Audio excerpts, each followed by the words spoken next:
إن الحمد لله الذي بنعمته تتم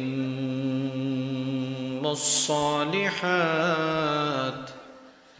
الذي علم القرآن وأكرمنا بالإسلام وأنعم علينا بالإيمان.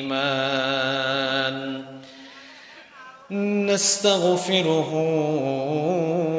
ونتوب إليه، وأشهد أن لا إله إلا الله وحده لا شريك له، وأشهد أن سيدنا وسندنا وحبيبنا وطبيبنا وطبيب أرواحنا محمدًا عبد الله ورسوله،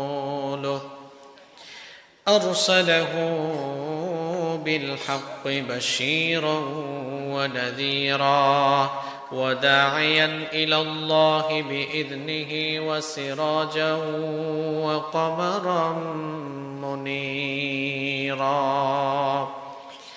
أما بعد، فقد قال الله تعالى في كلامه المجيد وفي فرقانه الحميد: أعوذ بالله من الشيطان الرجيم. بسم الله الرحمن الرحيم. إن الله وملائكته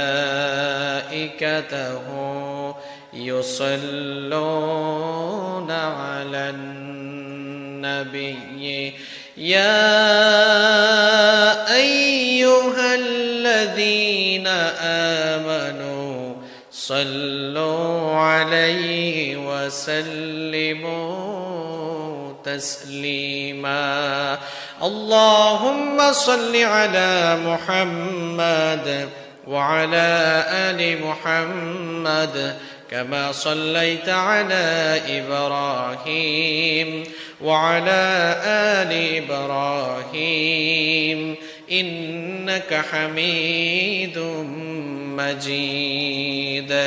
اللهم بارك على محمد وعلى آل محمد كما باركت على إبراهيم وعلى آل إبراهيم إنك حميد مجيد. ربي زدني علما، ربي زدني علما. ربي اشرح لي صدري ويسر لي أمري واحلل عقدة من لساني يفقه قولي. سبحانك لا علم لنا إلا ما علمتنا إنك أنت العليم الحكيم. صدق الله العظيم.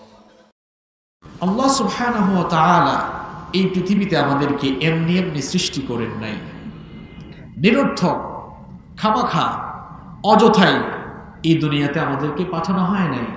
আমাদেরকে সৃষ্টির পেছনে আল্লাহ তাআলার সুনির্দিষ্ট একটি লক্ষ্য এবং উদ্দেশ্য আছে না নেই? আছে। এমনি এমনি তো পাঠানো হয় না।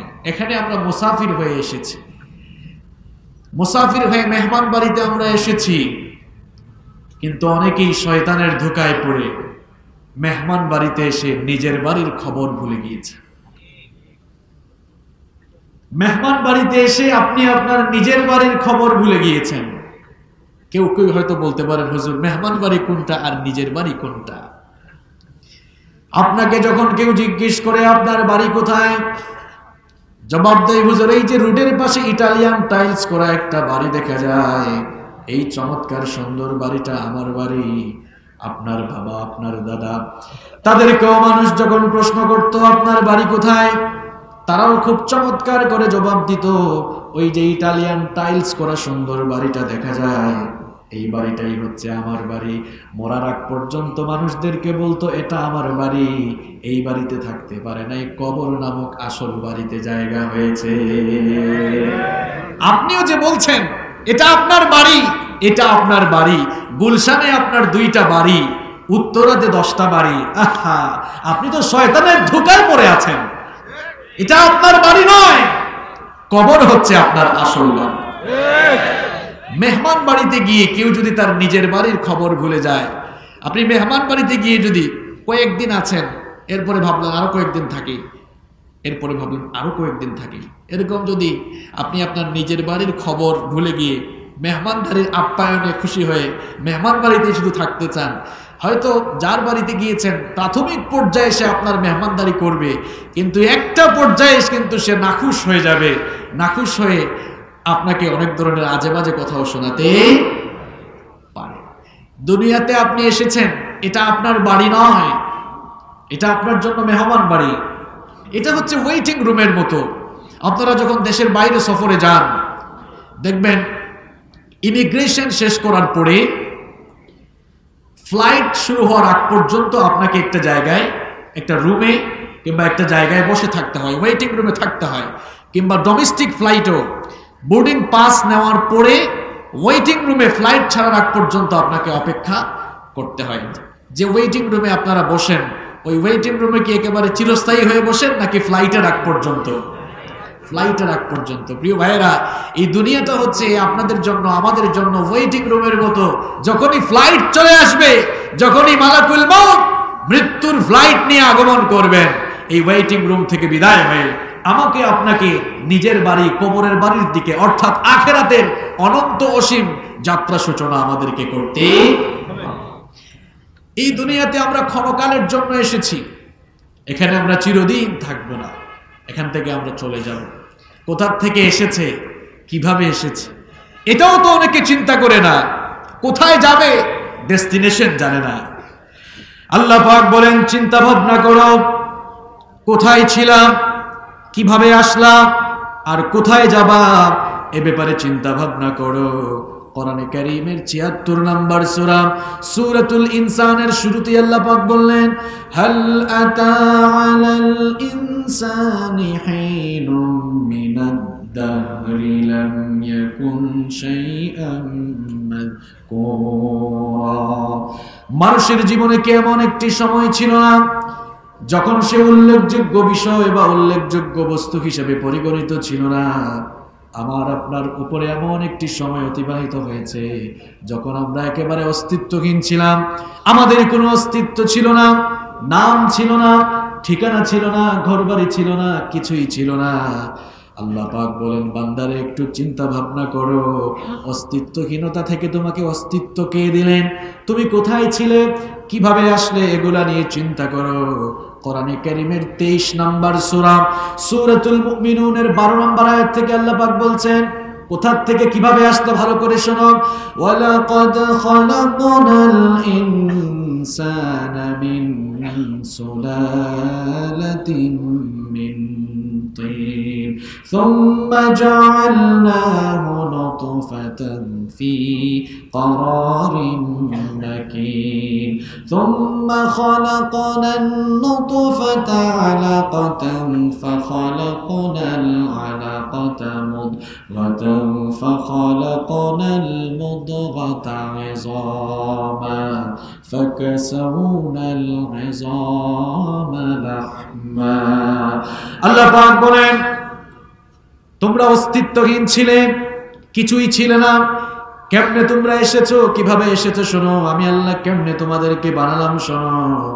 আল্লাহ পাক বলেন, তোমাদেরকে আমি মাটির নির্যাস থেকে পয়দা করলাম, পুরুষের স্পাম আর মহিলাদের অভাব, এই দুটোকে একত্রিত করে এক ফোঁটা নাপাক পানিকে তোমার মায়ের গর্ভের ভেতরে সুরক্ষিত জায়গায় আমি রেখে দিলাম। এক ফোঁটা নাপাক পানি থেকে তোমার পয়দা হয়েছে।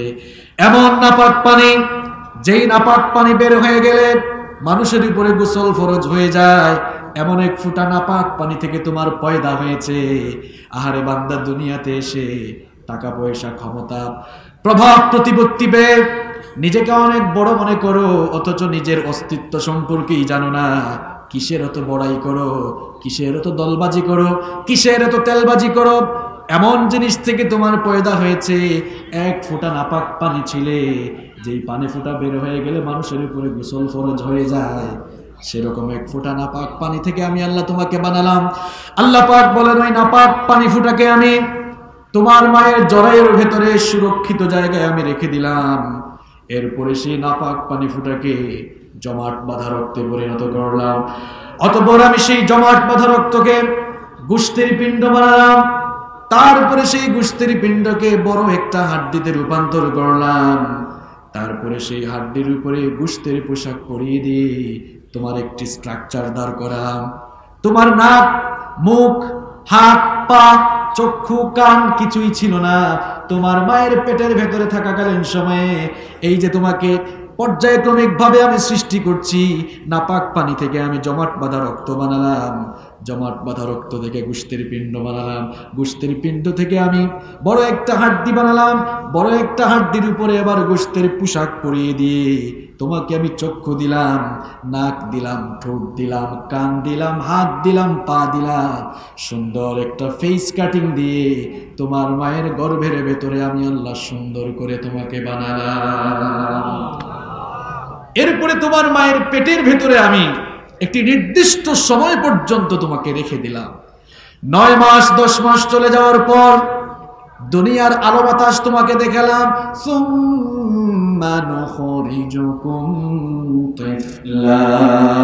এরপরে তোমার মায়ের পেটের ভেতর থেকে আমি তোমাকে বাচ্চার আকারে বের করে নিয়ে এসে এই দুনিয়ার আলো বাতাস আমি দেখিয়েছি। সুবহানাল্লাহ। চিন্তা করেন, কোথা থেকে কিভাবে এসেছেন? কিছুই ছিলেন না আপনি, কোনো নাম ছিল না, ঠিকানা ছিল না, বাড়ি ছিল না, কিছুই ছিল না। কিভাবে আসলেন? আসার পরে দুনিয়ার আলো বাতাস পেয়ে যখন আস্তে আস্তে বড় হয়, টাকা পয়সা হয়, শিক্ষা দীক্ষা লাভ করে, আর যদি একটু ক্ষমতা টমতা পায়, তাইলে তো আর হয়েছে একেবারে হামসে বড় কোন, হ্যাঁ আমার চেয়ে বড় কেউ আছে নাকি? দুনিয়াকে যারা নিজের মনে করছে, আসলে কি এটা নিজে? কেউ থাকতে পারবে? আর কে যে কখন চলে যাবে সেটা কিন্তু কেউ জানে না। কারণ পৃথিবীতে আসার বেলায় সিরিয়াল দরকার হয়, কিন্তু পৃথিবী থেকে যাওয়ার কি কোনো সিরিয়াল আছে নাকি? কম। পৃথিবীতে আসার জন্য সুন্দর সিরিয়াল আছে। প্রথমে আসেন দাদা, তারপরে বাবা, এরপরে দাদার ঘরে নাতি আসে। এইরকম দুনিয়াতে আসার চমৎকার সিরিয়াল আছে, কিন্তু দুনিয়া থেকে যাওয়ার কোনো সিরিয়াল নাই। মাঝে মাঝে এমন করুণ দৃশ্য আমরা দেখতে পাই, নাতির লাশ দাদা কবরে নামায়। এরকম আছে না নাই? কার কখন ফ্লাইটের টিকিট চলে আসবে আর দুনিয়া থেকে চলে যাবে কেউ জানে। আমরা এখন বড়াই করে বলি গোটা দুনিয়া গ্লোবাল ভিলেজ হয়ে গিয়েছে, ঘরে বসে গোটা দুনিয়ার খবর নেওয়া যায়। হ্যাঁ, আমি আপনার সাথে একমত, ঘরে বসে গোটা দুনিয়ার খবর নেওয়া গেলেও গোটা দুনিয়ার কোনো মানুষ জানে না কার জন্য কাফনের কাপড় এসে দোকানে রেডি হয়ে আছে। কেউ জানে এটা? কথা বলেন, কেউ জানে? কার ফ্লাইটের টিকিট কখন চলে আসে কেউ জানে না, একজন ছাড়া, তিনি কে? এই দুনিয়াতে আপনি আসলেন, এখানে আপনি চিরকাল থাকতে পারবেন না, মৃত্যু চলে আসবে। Every soul will take the taste of death. প্রত্যেক প্রাণসত্তাকেই মৃত্যুর স্বাদ আস্বাদন করতে হবে, মরতে হবেই আপনাকে। মৃত্যুর পরে আপনি চতুর্থ জগৎ, আলামে বারজাখ, বারজাখের জিন্দেগি, যেটাকে আমরা বলি কবরের জিন্দেগিতে প্রবেশ করবেন। সেখানেও চিরকাল থাকবেন না। ডে অফ রিসারেকশন, পুনরুত্থান দিবসের আগ পর্যন্ত সেখানে থাকবেন। এরপরে আল্লাহ তাআলা কবর থেকে মানুষকে উত্থিত করে কিয়ামতের দিন হাসরের ময়দানে সমবেত করবেন। তাহলে আমার এই কথাগুলো থেকে আপনারা কি বুঝলেন? লেসনটা কি আমাদের জন্য? প্রিয় ভাইয়েরা, লেসন হচ্ছে আমাদের জন্য আসলে 5টি জগৎ রয়েছে। কয়টা জগৎ? সবাই বলেন, কয়টা জগৎ? 5টা। এটা একটা ক্লাস, তো আপনাদেরকে কথা বলতে হবে। এই মাহফিলগুলো শুধু শো অফ না যে আমরা করলাম, মূলগাঁওয়ে 5 দিনের একটা আয়োজন হয়েছে, ফুটানি করার জন্য মাহফিল নয়। এই মাহফিলে আপনারা যারা আসবেন কিছু যেন শিখতে পারেন, আল্লাহ তৌফিক দেন। তাহলে আমাদের জন্য কয়টা জগৎ রয়েছে? 5টি জগৎ রয়েছে। নাম্বার 1, 1 নাম্বার হচ্ছে আলমে আরওয়াহ। আমরা সবাই রূহের জগতে ছিলাম। রূহের জগৎ থেকে ইন্তেকাল করে, ইন্তেকাল আরবি শব্দ, কোনো মানুষ মারা গেলে আপনারা বলেন না যে অমুক এলাকার অমুক ইন্তেকাল করেছে, বলেন না আপনারা? ইন্তেকাল হচ্ছে আরবি শব্দ, এর বাংলা অর্থ হচ্ছে স্থানান্তর হওয়া, এক জায়গা থেকে আরেক জায়গায় যাওয়া। তো রূহের জগৎ থেকে ইন্তেকাল করে আমরা চলে এসেছিলাম আলমে আরহাম, মায়ের রেহেম, মায়ের পেটের জগৎ। সেখানে পর্যায়ক্রমিকভাবে আল্লাহ তাআলা আমাদেরকে বিভিন্ন স্তর শেষ করার পর মায়ের পেট থেকে বের করে 3 নম্বর জগতে আমাদেরকে দিলেন। 3 নম্বর এই জগৎটা হচ্ছে দুনিয়ার জগৎ, যেখানে আমি আপনি আছি। এখানেও চিরকাল থাকবো না, এখান থেকে চলে যাব কবরে, কবর থেকে হাসরে। তাহলে বর্তমানে যে জগতে আমরা আছি, এই জগৎটার নাম কি? দুনিয়ার জগৎ। আগে ফেলে এসেছি কয়টা? 2টা, বাকি আছে কয়টা?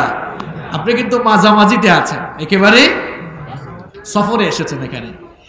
এখন প্রশ্ন হলো, মাঝখানের এই জগৎ, দুনিয়ার জগতে আপনাকে আমাকে আল্লাহ কেন পাঠালেন? আমাকে আপনাকে দুনিয়াতে পাঠানোর উদ্দেশ্য কি? অগাফেল মুসলমানরা, দুনিয়াতে আসার পরে তুমি ক্ষমতার লোভে অন্ধ হয়ে গিয়েছো, টাকা পয়সা প্রভাব প্রতিপত্তি আর দুনিয়ার চাকচিক্যের মুখে পড়ে শয়তানের ধোঁকায় পড়ে জীবনটাকে বরবাদ করে দিচ্ছ। সৃষ্টির উদ্দেশ্যই তুমি ভুলে গিয়েছো। কেন তোমাকে আল্লাহ দুনিয়াতে পাঠাচ্ছে? কেন আল্লাহ তোমাকে দুনিয়ায় পাঠিয়েছেন? সেই উদ্দেশ্য সম্পর্কে উদাসীন হয়ে গিয়েছ। আজ আমি মাহফিল থেকে স্মরণ করিয়ে দিচ্ছি, কোরআনে কারীমের 51 নম্বর সূরা, সূরাতুয যারিয়াতের 56 নম্বর আয়াতে আল্লাহ পাক সুন্দর করে বলছেন, ওয়ামা খালাকাতুল জিন্না ওয়াল ইনসা ইল্লা লিয়াবুদুন। I didn't create the mankind and jinkind except my worship. আল্লাহ তাআলা বলছেন, পৃথিবীতে জিন আর মানুষদেরকে আমার গোলামি ছাড়া অন্য কিছুর জন্য আমি সৃষ্টি করি নাই। আল্লাহু আকবার। 3 নম্বর যে জগতে আপনারা আছেন, এখানে শুধু ফডর ফডর করার জন্য আসেন নাই। ফডর ফডর বুঝেন তো আপনারা? যা মন চায় তাই বলে, যা মন চায় তাই করে। এখানে যা মন চায় তাই করা যাবে না। এখানে যা মন চায় তাই করা যাবে না, তাই বলা যাবে না। কারণ আপনি তো সফরে এসেছেন, যখনই টিকিট আসবে শেষ, আল্লাহর কাছে আবার চলে যেতে হবে। এখানে এসেছেন গোলামের জন্য। আমরা সবাই গোলাম কার? দেখেছেন, যারা কথা কয় না এরা মনে মনে ভাবে, হুজুর আপনি তো গাজীপুরের মানুষ, দেখেন না ইন্ডাস্ট্রিয়াল এরিয়া, কত ইন্ডাস্ট্রি, কত টাকা পয়সা আমাদের হাতে, নিজের পরিচয় গোলাম আমরা কেমনে দেই? এটা তো প্রেস্টিজে লাগে। আরে ভাই, আপনি তো শুধু গোলাম নন, আমরা সবাই গোলাম জাত। গোলামের ঘরের গোলাম আমরা, কারণ আমাদের বাবা কার গোলাম? আমরা গোলামের ঘরের গোলাম, বান্দির ঘরের গোলাম। আমাদের বাপ দাদা 14 গোষ্ঠী কার গোলাম? সবাই বলেন কার গোলাম? আল্লাহর নাম বলতে কষ্ট হয়। আল্লাহু আল্লাহু তুমি জাল্লে জালালুহু, শেষ করা তো যায় না গে তোমার গুণগান। আল্লাহু আল্লাহু তুমি জাল্লে জালালুহু, শেষ করা তো যায় না গে তোমার গুণগান। তুমি কাদের গাফফার, তুমি জলিল জব্বার। তুমি কাদের গাফফার, তুমি জলিল জব্বার। অনন্ত অসীম তুমি রহিম রহমান। আল্লাহু আল্লাহু তুমি জাল্লে জালালুহু, শেষ করা তো যায় না গে তোমার গুণগান। আল্লাহু আল্লাহু তুমি মাটির আদমকে প্রথম সৃষ্টি করিয়া ঘোষণা করিয়া দিলে শ্রেষ্ঠ বলিয়া। তুমি মাটির আদমকে প্রথম সৃষ্টি করিয়া ঘোষণা করিয়া দিলে শ্রেষ্ঠ বলিয়া, তাই নূরের ফেরেশতা করে আদমকে সেজদা। ও তাই নূরের ফেরেশতা করে আদমকে সেজদা। তুমি সবার চেয়ে দিলে মাটির মানুষকে সম্মান। আল্লাহু আল্লাহু তুমি জানলে জালালুহু, শেষ করা তো যায় না গে তোমার গুণগান। আল্লাহু আল্লাহু তুমি জানলে জালালুহু, শেষ করা তো যায় না গে তোমার গুণগান। আল্লাহু আল্লাহু পড়েন আল্লাহু আকবার। আল্লাহ তাআলার গুণগান গেয়ে শেষ করা যাবে? কথা বলেন, শেষ করা যাবে? যে কথা বলছিলাম, আমার আপনার সকলের মালিক কে? আমরা সবাই গোলাম কার? আমরা যে আল্লাহ তাআলার গোলাম, এই গোলামের তো দৃষ্টান্ত পাওয়া যেতে হবে। আমরা যে আল্লাহ তাআলার গোলাম, এর একটা নমুনা আপনার বাস্তব জীবনে প্রতিফলিত হওয়া লাগবে। আমরা যে আল্লাহ তাআলার গোলাম, এর সবচাইতে বাস্তব প্রতিফলন একটি ইবাদতের ভেতরে পাওয়া যায়। সেই ইবাদতের নাম হচ্ছে সালাত। সেই ইবাদতের নাম কি? সালাত, যেটাকে আমরা বলি নামাজ। আমরা কি বলি? নামাজ। প্রিয় ভাইয়েরা, সর্বাবস্থায় আমাদের অন্তরে যেন আল্লাহ তাআলার ভয় থাকে, স্মরণ থাকে। এই জন্য আল্লাহ তাআলা বান্দাদের উপরে প্রাত্যহিক 5 ওয়াক্ত সালাত ফরজ করে দিয়েছেন। সালাত এটি এমন একটি ইবাদত, এটি হচ্ছে আল্লাহ আর বান্দার সাক্ষাৎকার হওয়ার জায়গা। সুবহানাল্লাহ বাড়ি গিয়ে বলেন। Keep in your mind, salat is a conversation between Almighty Allah and the slave. সালাত হচ্ছে আল্লাহ আর বান্দার মধ্যে কথা বলার একটি জায়গা। সুবহানাল্লাহ। আপনারা নামাজে দাঁড়ান কিন্তু কিছুই বুঝেন না। কেউ কেউ তো আছে, আপনাদের এলাকায় আছে কিনা আমি জানি না, কেউ কেউ আছে নামাজে দাঁড়িয়ে ঘড়ির টাইমের দিকে তাকায় থাকে। ইমাম সাহেব যদি একটু লম্বা কিরাত শুরু করে, পেছন থেকে সিগন্যাল দেন, মানে হুজুর একটু শর্ট করেন, এরকম আছে না? সিগন্যাল শুরু হয়। কেউ কেউ তো আবার এমনও আছে, নামাজে দাঁড়ানোর পর নামাজ তো সে বুঝে না, না বুঝার কারণে পাশে কোনো মুসল্লি দাঁড়ালে তার দিকে তাকায়। আমি একবার সিলেটে এক মসজিদে ঢুকলাম সালাত আদায় করার জন্য। এক মুসল্লির পাশে গিয়ে দাঁড়াতেই মুসল্লি নামাজরত অবস্থায় আমার দিকে এমনি তাকায়। আমি ভাবলাম যে এই মুসল্লির তো নামাজের দিকে কোনো কনসেন্ট্রেশন নেই। সাথে সাথেই তার মাথাকে ধরে বললাম, ভাই এদিকে না, ওই দিকে তাকাও। এরকম কিছু নামাজি আছে না নাই? আবার নামাজ থেকে মনোযোগ চলে যেতে যেতে আমাদের মনোযোগ মাঝে মাঝে এত দূরে চলে যায়। একবার এশার নামাজ শেষ করে ইমাম সাহেব দাঁড়িয়ে বললেন, সম্মানিত মুসল্লিবৃন্দ, আজকের সালাত 4 রাকাত হলো নাকি 3 রাকাত হলো? আমি তো কনফিউশনে পড়ে গিয়েছি। কেউ কোনো কথা বলে না। হঠাৎ করে এক মুসল্লি দাঁড়িয়ে বলে, হুজুর আমি 100% কনফার্ম আজকে আপনি 3 রাকাত নামাজ পড়িয়েছেন। ইমাম সাহেব বললেন, কেউ তো কোনো কথা বলে না, শুধুমাত্র আপনিই বলছেন, এত কনফিডেন্ট কেন আপনার? লোকটা তখন বলল, হুজুর এই বাজারে আমার 4টা দোকান আছে, প্রত্যেক দিন এশার নামাজে আসলে এক এক রাকাতে এক একটা দোকানের হিসাব আমি কমপ্লিট করি। প্রত্যেক দিন আমি 4টা দোকানের হিসাব কমপ্লিট করতে পারি, আমার কোনো অসুবিধা হয় না। আজকে 3টা করেছি, আরো একটা বাকি আছে, তার মানে নামাজও আরো 1 রাকাত বাকি আছে। এরকম নামাজি আছে না নাই? এরকম হচ্ছে কেন? প্রিয় ভাইয়েরা, আমি শুধু হাসির খোরাক দেওয়ার জন্য এটা বলি নাই। এখান থেকে লেসন আছে আপনার জন্য, লেসন আছে, শিক্ষা রয়েছে। কেন এই অবস্থা হচ্ছে বলেন তো? এই অবস্থা হওয়ার রিজনটা কি, কারণটা কি? কারণটা হচ্ছে নামাজ আমরা বুঝি না। নামাজ আমরা, ইমাম সাহেব পড়ছেন আলহামদুলিল্লাহি রাব্বিল আলামিন আর রহমানির রহিম মালিকি ইয়াউমিদ্দিন إياك نعبد وإياك نستعين اهدنا الصراط المستقيم صراط الذين أنعمت عليهم غير المغضوب عليهم ولا الضالين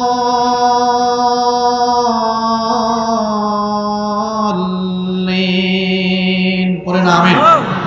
ইমাম সাহেব সূরা ফাতিহা পড়ে আর পেছনে মুসল্লি মানে হুজুর তাড়াতাড়ি মারে, আছে না নাই? এই অবস্থা কেন হচ্ছে? কেন হয়? কারণ আমরা জানি না নামাজের ভেতরে কি রয়েছে, সেটা বুঝি না। যদি আমরা বুঝতাম, আল্লাহর কসম করে বলছি, নামাজ থেকে অন্যদিকে মনোযোগ যেত না। হাদিসে কুদসির ভেতরে আমার আল্লাহ বলেছেন, কাসসামতুস সালাতু বাইনি ওয়া বাইনা আবদি নিসফাইন, নামাজকে আমি আল্লাহ পাক আমার আর আমার বান্দার মধ্যে 2 ভাগ করে দিয়েছি। কত বড় কথা! ফানিসফুহালি ওয়া নিসফুহালি আবদি, নামাজের অর্ধেক আমার আর নামাজের অর্ধেক আমার বান্দা। সুবহানাল্লাহ। কিন্তু আপনি তো এটা বুঝেন না। যদি বুঝতেন তাহলে কনসেন্ট্রেশন আপনার অন্যদিকে যেত না। নামাজে দাঁড়ানোর পর কি চমৎকার করে আল্লাহ আপনার সাথে কথা বলেন, আপনি বুঝেন না। নামাজে দাঁড়ানোর পর আমরা যখন বলি আলহামদুলিল্লাহি রাব্বিল আলামিন, নামাজে দাঁড়ানোর পর প্রথম আয়াতেই আমরা সবাই মিলে প্রশংসা করি কার? আল্লাহ পাক চুপ থাকেন না, আপনার সাথে কথা বলা শুরু করে দেন। আল্লাহ পাক বলেন, হামিদানি আব্দি, আমার বান্দা নামাজে দাঁড়িয়ে আমার প্রশংসা শুরু করেছে। 2 নম্বর আয়াত যখন আপনি তেলাওয়াত করেন, আর রহমানির রহিম, ওগো আল্লাহ আপনি হচ্ছেন রহমান, আপনি হচ্ছেন রহিম, আল্লাহ পাক সঙ্গে সঙ্গে জবাব দেন, আসনা আলাইয়া আব্দি, আমার বান্দা নামাজে দাঁড়িয়ে আমার গুণকীর্তন শুরু করেছে। 3 নম্বর আয়াত যখন আমরা বলি মালিক ইয়াউমিদ্দিন, বিচার দিবসের মালিক কে? বিচার দিবসেও কিন্তু একটা ট্রাইব্যুনাল বসবে, সেই ট্রাইব্যুনালের বিচারপতি হবেন কে? আমরা সূরাতুল ফাতিহায় প্রত্যেক দিনই ঘোষণা দেই, আর আল্লাহ আমাদের ঘোষণা দেওয়ার সাথে সাথে জবাব দেন, মাজ্জাদানি আব্দি, আমার বান্দা নামাজে দাঁড়িয়ে আমার শ্রেষ্ঠত্ব বয়ান করছে। এভাবে নামাজে সালাম ফেরানোর আগ পর্যন্ত আপনি যত কথা বলেন, প্রত্যেকটা কথার জবাব দেন কে? আপনি তো বুঝেন না। বুঝেন না, না বুঝার কারণে আপনার নামাজে মনোযোগও যেমন থাকে না, ঠিক তেমনি ভাবে যেই নামাজ দিয়েছেন আল্লাহ তাআলা জীবন পরিচালনার প্রশিক্ষণ হিসাবে, আপনি নামাজকে আপনার জীবন পরিচালনার প্রশিক্ষণ হিসাবে গ্রহণ করতেও সক্ষম আজ পর্যন্ত হতে পারেন না। আমি এবার মূল কথায় আসছি। আপনারা হয়তো বুঝতে পারছেন না যে হুজুর আজকে কোন দিকে যাবে, এই মাত্র এখন আমরা কোন দিকে যাব বুঝতে পারবেন। এই যে প্রত্যেক দিন 5 ওয়াক্ত নামাজ পড়েন, নামাজেও মনোযোগ নাই, জীবনেও পরিবর্তন নাই, এটা তো কোনো নামাজ হলো না। কারণ যেই নামাজের নামাজ তাকে অন্যায় কাজ থেকে ফেরাতে পারে না, ওই ব্যক্তির নামাজ আল্লাহর কাছে নামাজই না। আমার কথা বুঝতে পারছেন? যেই নামাজের নামাজ তাকে হারাম থেকে ফেরাতে পারে না, ওই নামাজের নামাজ আল্লাহর কাছে নামাজই না। আল্লাহু আকবার, কত বড় কথা এটা!